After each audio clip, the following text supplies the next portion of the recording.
ఆయన నన్ను అడిగింది వ్యాలిడ్ పాయింటే. బట్ తర్వాత నేను విజిలెన్స్ ఎన్ఫోర్స్మెంట్ తర్వాత ఎన్ఫోర్స్మెంట్ డైరెక్టరేట్కి ఈ కేసు హ్యాండ్ ఓవర్ చేద్దామని చెప్పేసి నేను ట్రై చేశాను. ట్రై చేస్తే నాకున్న సీనియర్ అడ్వకేట్స్ కూడా ఎన్ఫోర్స్మెంట్ డైరెక్టరేట్ అనేది కంప్లీట్లీ పిఎంఎల్ఏ యాక్ట్ కింద పనిచేస్తుంది. So prevention of money laundering దీనిలో కనిపించట్లేదు కాబట్టి సో దీన్ని విజిలెన్స్ ఎన్ఫోర్స్మెంట్ కానీ ఎన్ఫోర్స్మెంట్ డైరెక్టర్ గా దీన్ని హ్యాండిల్ చేయడం కుదరదని ఆ రోజున నాకు సలహా ఇవ్వడం జరిగింది.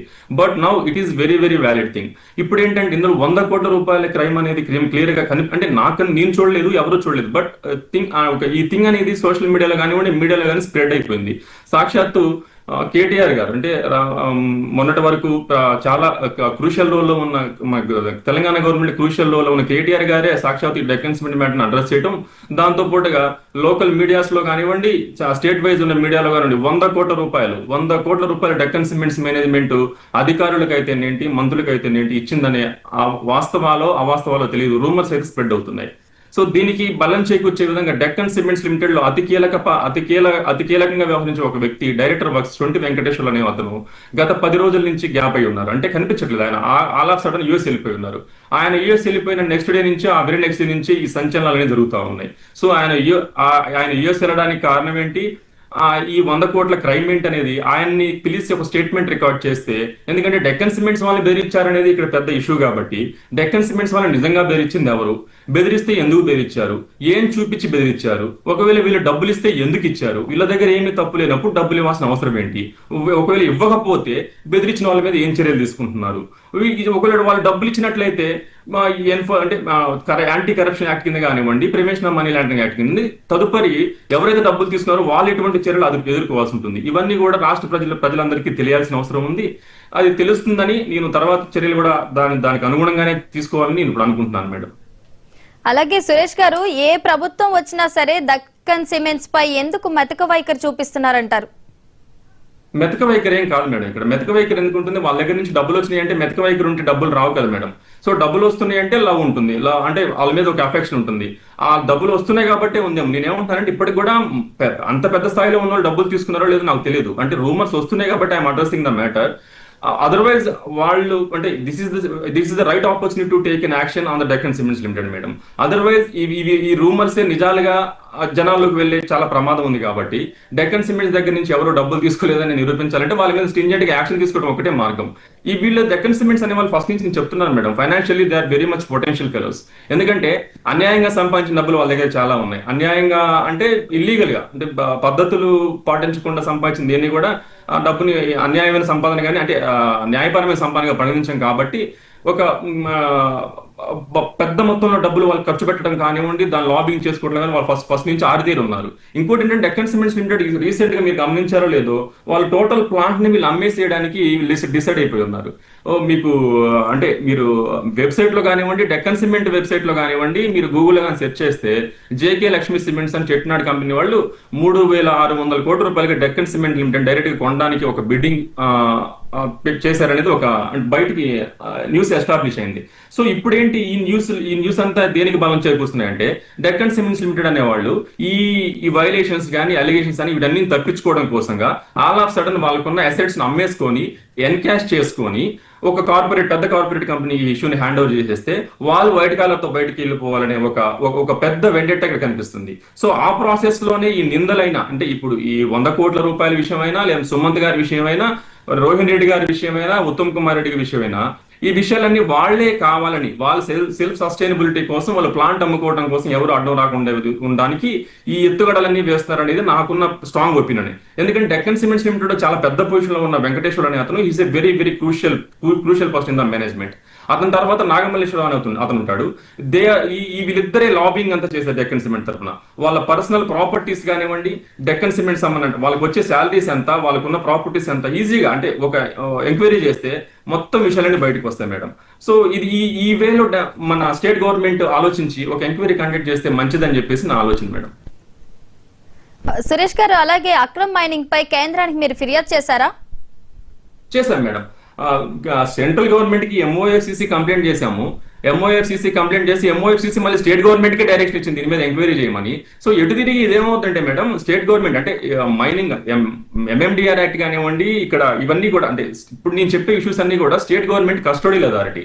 స్టేట్ గవర్నమెంట్ సపోర్ట్ లేకుండా సెంట్రల్ కూడా డైరెక్ట్ యాక్షన్ తీసుకోవడానికి చాలా తక్కువ ఛాన్సెస్ ఉంటాయి. తీసుకోదంటే తీసుకుంటుంది, దానికి ఒక ఎక్స్ట్రీమ్ లెవెల్కి వెళ్ళిన ఖచ్చితంగా సెంట్రల్ యాక్ట్ అవుతుంది. ఇప్పుడు మనం రీసెంట్ గా చూసారు మీరు కంచె గచ్చిబౌలి మ్యాటర్ లో, it's state government policy madam. కంచె గచ్చిబౌలి అంటే హైదరాబాద్ సెంట్రల్ యూనివర్సిటీ మ్యాటర్ లో అక్కడ ఉన్న ఫారెస్ట్ ని డెవలప్మెంట్ యాక్టివిటీ స్టేట్ గవర్నమెంట్ ఒక డెసిషన్ తీసుకున్న తర్వాత డైరెక్ట్ గా సెంట్రల్ గవర్నమెంట్ సుమోటోగా దాన్ని అంటే సుప్రీంకోర్టు సుమోటోగా దాన్ని కేసు తీసుకొని దాని మీద డైరెక్షన్స్ ఇవ్వడం జరిగింది. దానికి అనుగుణంగానే central empower committee is a custodial authority under control by the supreme court madam. Supreme court కంట్రోల్లో ఉండే కస్టోడియల్ అథారిటీ అయిన సుప్రీం కోర్టు కంట్రోల్లో ఉండే సెంట్రల్ ఎంపవర్ కమిటీ అనేది ఇక్కడికి వచ్చి అక్కడ జరుగుతున్న కంచె గచ్చిబౌలిలో జరుగుతున్న విషయాలన్నీ డీటెయిల్డ్ గా రిపోర్ట్ చేయడం జరిగింది. సో వీళ్ళని దాటి పని చేయలేమంటే చేయగలుగుతాం, బట్ ఇట్స్ సంథింగ్ డిఫికల్ట్.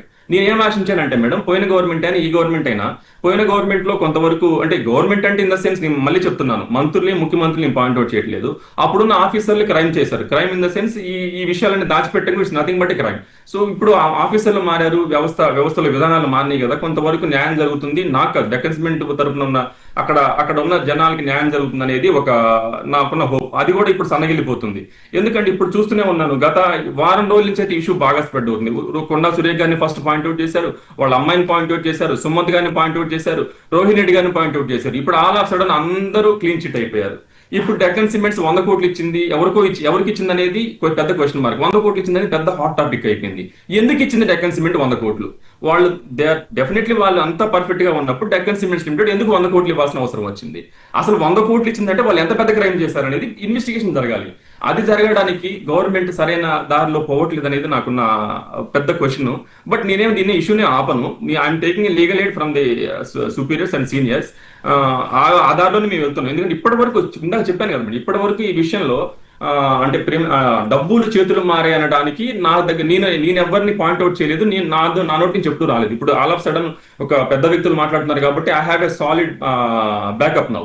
ఇప్పుడు వాళ్ళు మాట్లాడిన వాయిస్ బేస్ చేసుకునైనా, లేదంటే ప్రెసెంట్ న్యూస్ లో వస్తున్న విషయాన్ని బేస్ చేసుకునైనా ఎన్ఫోర్స్మెంట్ డైరెక్టరేట్ కానివ్వండి, సిబిఐ కానీ దీనిలో ఇన్వాల్వ్ అవడానికి కావాల్సిన మెరిట్స్ దొరికాయని నేను అనుకుంటున్నా. దీనివల్ల నా కంప్లైంట్ కి న్యాయం జరుగుతుంది అనేది నాకు ఇప్పుడు సాలిడ్ ఒపీనియన్. చూద్దాం మేడం ఏం జరుగుతుంది అనేది మాత్రం నేను చాలా ఎంతూసియాస్టిక్ గా వెయిట్ చేస్తున్నాను. డెఫినెట్లీ డెక్కన్ సిమెంట్స్ అనేది రోజు రోజుకి వాళ్ళ పతనాన్ని వాళ్ళే కొని తెచ్చుకుంటున్నారు. అండ్ ఆఫీసర్లు కూడా ఈ విషయంలో ఎవరైతే హెల్ప్ చేస్తున్నారో వాళ్ళు definitely they will face the consequences as per the law. అందులో ఎటువంటి సందేహం లేదు. బట్ నాకు కూడా కొంచెం ఈ 2-3 రోజుల నుంచి నాకు కొంచెం వర్రీ ఉంది. ఏంటంటే మొన్నటి వరకు ఇష్యూ అంత in between Deccan cements and నా మధ్య ఉండేది. ఇది ఇప్పుడు ఆల్ ఆఫ్ సడన్ పొలిటికలైజ్ అయ్యి కొంచెం వాళ్ళు పొలిటికల్ పర్సనాలిటీస్ పెద్ద వ్యక్తులు పేరు వినిపించేటప్పటికి కొంచెం నేను కూడా బ్యాక్ స్టెప్ వేయాల్సి వచ్చింది. బ్యాక్ స్టెప్ అంటే ఆలోచించాలి కదా. ఇప్పుడు నేను అంత పెద్ద వాళ్ళతోటి ఎదుర్కొంటున్నప్పుడు నాకు ఉండే వర్రీస్, నాకుండే ఇది కూడా నాకు ఉంటుంది కాబట్టి ఆలోచించాను. ఇప్పుడు ఏమనిపిస్తుంది అంటే డెక్కన్ సిమెంట్స్ తప్పు చేస్తుంది కానీ వీళ్ళు ఎవరో తప్పు చేస్తుంటారు నాకు అనిపిస్తుంది. వీళ్ళందరూ ఈ 100 కోట్లు కూడా వీళ్ళు చేస్తున్న ప్రాపకాండే కానీ వీళ్ళెవరో అట్లా చేస్తుంటారేమో నాకు అనిపిస్తుంది. ఎందుకంటే అలా అది నిరూపించుకోవాలన్నా కూడా ఒక గవర్నమెంట్ సైడ్ నుంచి ఒక ప్రాపర్ ఎంక్వైరీ కండక్ట్ చేస్తే it will be very happy and it is become ఒక క్లౌడ్ బాక్స్ లాగా అయిపోతుంది. క్లౌడ్స్ అని క్లియర్ అయిపోతాయి మేడం. అలాగే సురేష్ గారు, పర్యావరణ విధ్వంసంపై మీ పోరాటం ఎంతవరకు కొనసాగిస్తారు మీరు? డెఫినెట్లీ మేడం, అంటిల్ అన్లెస్ నేను ఈ విషయాన్ని ఎంతవరకు తీసుకెళ్తాను అంటే ఎక్స్ట్రీమ్ లెవెల్స్ ఉంటాయి మేడం. ప్రతిదానికి స్టేట్ గవర్నమెంట్ సపోర్ట్ చేయకపోతే చేయలేమా అంటే చేయొచ్చు. ఎందుకంటే లాస్ట్ టైం కూడా గవర్నమెంట్ సైడ్ నుంచి నాకు ఎటువంటి సపోర్ట్ లేదు. You believe me or not madam, ఒక కామన్ మ్యాన్ గా ఇప్పటి వరకు డెక్కన్ సిమెంట్ సైడ్ నుంచి స్టేట్ గవర్నమెంట్ ఎంత ఫైన్ కట్టిందో ఎవరైనా అడ్రస్ చేశారు ఇప్పటి వరకు మా ఒక్క కేసు విషయంలో Deccan Cement 28.5 crores state government కి ఫైన్ రూపంలో కట్టింది మేడం.